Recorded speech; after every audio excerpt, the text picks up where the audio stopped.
Greetings and gratitude to all light forms and life workers who have found this collection of divination sources. I am your host and collector, the Third-Eyed Lion. I recently received some gifts of decks, which motivated me to make this. Out of the things here, very few of them were purchased by myself. Most of them were given or donated to me or traded from ones that I created myself with Sharpie. So some of the people who were the former owners of this deck, I can name in the description and I will link to them. But other people would like to remain anonymous, and I will not link to them as well. So there's a lot of stuff here. So these are the hieroglyphics. I have somebody either pick one of these intuitively, or I use the pendulum. This pendulum was given to me just the day of recording this video. For anyone viewing far in the future, this was given to me by a anonymous viewer, as well as 4 decks. These have crystals to represent each of the chakras.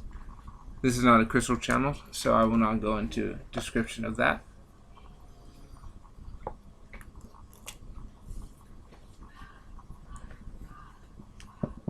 So, as well, received from the back line here, we have the Psychic Heart, the Psychic Tarot for the Heart. This is a gold trimmed deck. These are Oracle cards.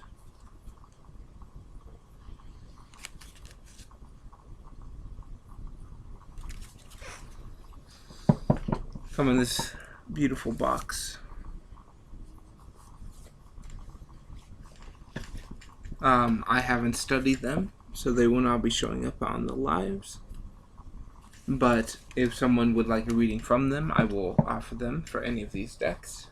But the first 4 I will talk about are not part of my regular daily uses just yet, because I just acquired them on the day of recording. The next is Oracle of Visions.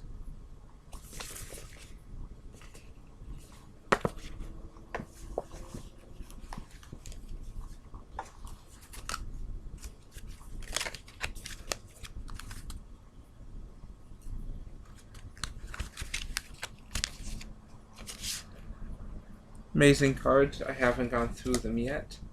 It seems like a very highly dense symbolic card system, and I can't wait to learn more about it.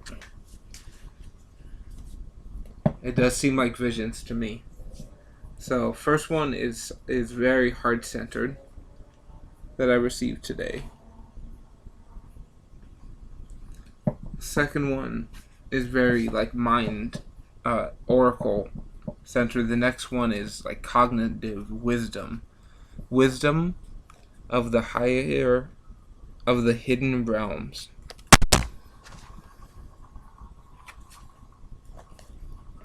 It's a beautiful box.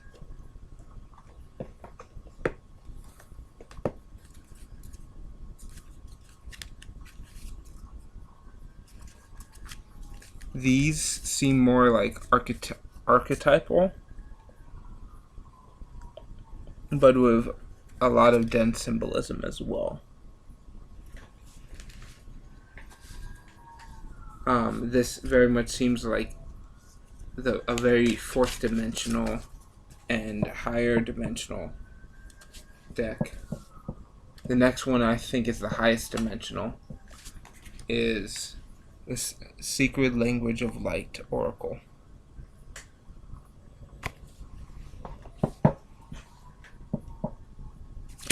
In the description, I will link to as many of these decks as I can. Some I cannot link to.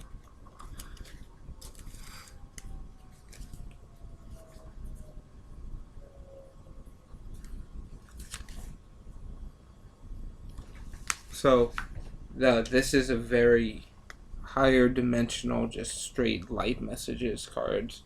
I really like this one. And this is probably going to be the one that's going to be incorporated the quickest into my daily practice. Mainly because of this card right here.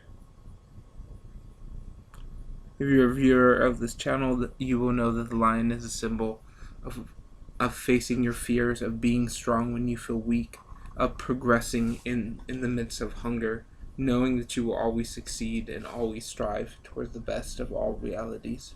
And you are loved and supported by the universe. And you deserve to be nourished. So, those are the 4 that end the pentagram, the pendulum. Were donated by a anonymous viewer. The next, now we're going to decks that I created.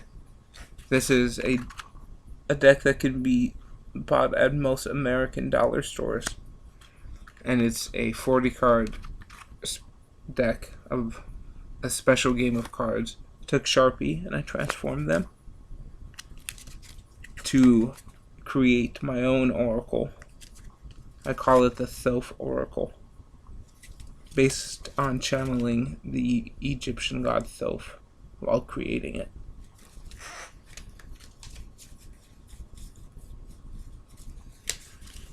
Wanted to have a deck that is unlike any other.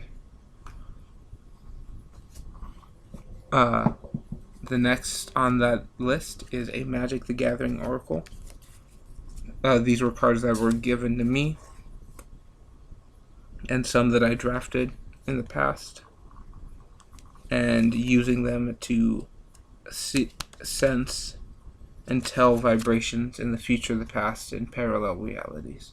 Very accurate, a very strong thing. I do recommend find some way to create your own oracle. You might find that your own oracles will be the most accurate, but it's good to work with different systems, I think, for my own practice. So next we have the first and only tarot deck I've ever purchased. We have the Shadow of Oz Tarot.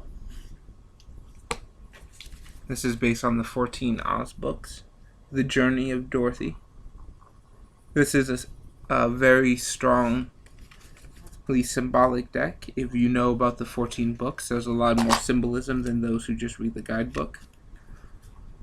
A lot of power and mystery in these cards, and if you know the code, it really unlocks a lot of fantastic fairyful energy that is very, very beautiful to work with. I like those books since growing up as a child, and I bought this deck and didn't use it for years, afraid of the tarot, and it told me to work with it, and I started, and things have changed since then, and I will always have it part of my daily readings. The next deck that's a mainstay in the daily readings is the Visconti. So this is a deck from the 1400s, hand-painted, originally one of a kind, exists in museums. All of the ones in the museums were photographed and reproduced onto the card. The cards that were missing were recreated in the same style and added the same type of card fatigue. There's both the major and minor arcana, and this is commonly considered the grandparent of all modern tarot. These cards speak to me in a very unique way. I can't particularly describe it, but it's some past or future life connection that really connects me to these cards. I wanted them for a while, and they were donated to me by an amazing viewer named Demilifal, who will be linked in the description. These cards are always part of my practice. This was originally Gold Flake. I let the fatigue, the damage in the cards add to the readings. Demilifal also donated this Hodril's Van.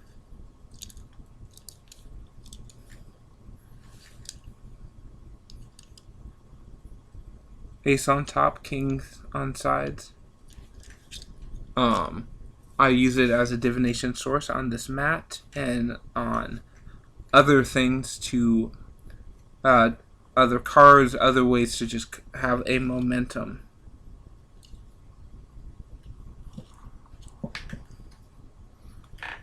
Of randomness to add. So, he will be linked. Next is another person who will be linked in the description, is Sara Roush. She donated through a trade of the Water Crystal Oracle. We traded for the Pokemon first year Japanese, a first or second year Japanese imported playing card deck.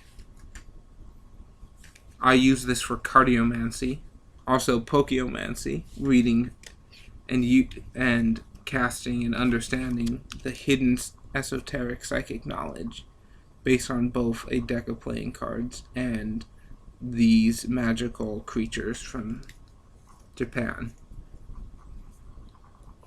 I was deeply connected to this when I saw my friend had it, and I felt very called to the system. I feel like that I have a lot of psychic messages to portray with these symbols, and those who understand them will see the secrets. I will not reveal them now. So, she will be linked in the description, and the last person here that will be linked in the description is Gavin Lim, who I traded the Brighter Weight deck.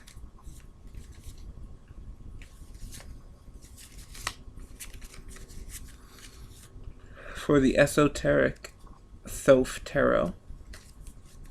This is a deck that causes a lot of fear and misconceptions in many different readers, saying that it is evil and dark and negative. It can be, like all decks, but it also has a lot of really hidden code, and I don't rely on it as my only source. I don't think you should, but I believe it is a very balanced thing when I want very descript messages that I can understand based on the amount.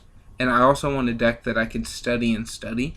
I can already master many of these other card systems. This is one of the hardest divination systems I found to master. I find a lot easier is the Rider-Waite system. So this is the POLLOI Tarot, a copyright 1972.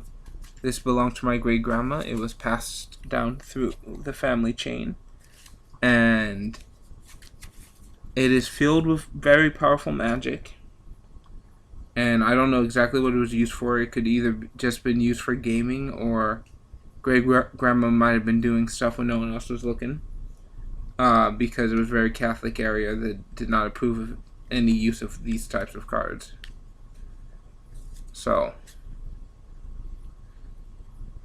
when you have to put yourself and hide what you love, it causes a friction, and oftentimes you leave it behind. So it ended up being passed on to me. It's called the POLLOI Tarot, and it is the Rider-Waite deck simplified for copyright reasons. But it is the same symbology. Next, we have the only Oracle deck I have purchased, which is the Angel, the Anime Angel Oracle. I'm not going to say the authors here. I will do my best to find them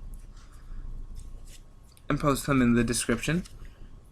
I bought this deck used at a street sale during a street fair in Northern California. They were the first Oracle system I learned, and it is one there's always more information for me to delve, but it is one I have studied the most. We have the Book of the Dead Tarot. This was gifted to me by my fiance's mother from New Orleans. Each figure is skeletal, and there's many reapers. There's many depictions of death. A lot of hidden symbology, insects, shadows, small details in the cards that if you know how to find, you can really add a lot to the readings, if you know how to really decipher it.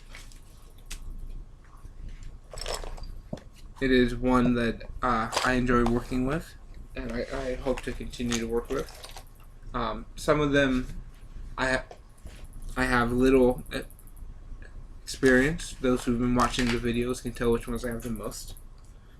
So now we go to both modern and ancient runes. So I have ancient Nordic runes.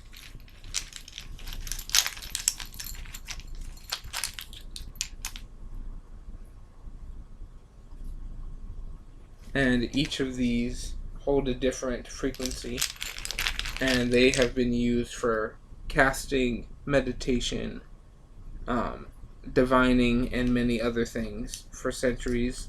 These are wood. They can be carved or on cards. These are just the system of symbols. I use the system of symbols as well in my practice, but I created my own modern version, which features bottle caps.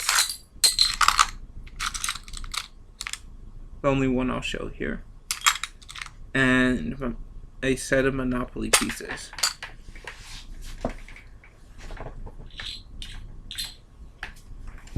This is my modern set of runes.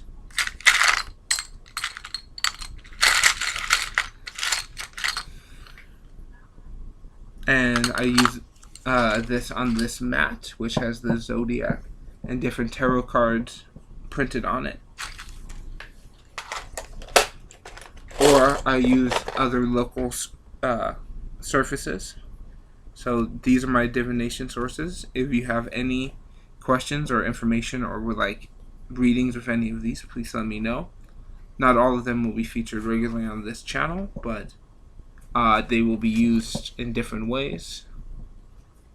Anyone who is interested in donating or trades, please communicate with me over private message, and those things can be arranged. Wishing you kindness and gratitude in all aspects of your lives. Hopefully your light shines forever.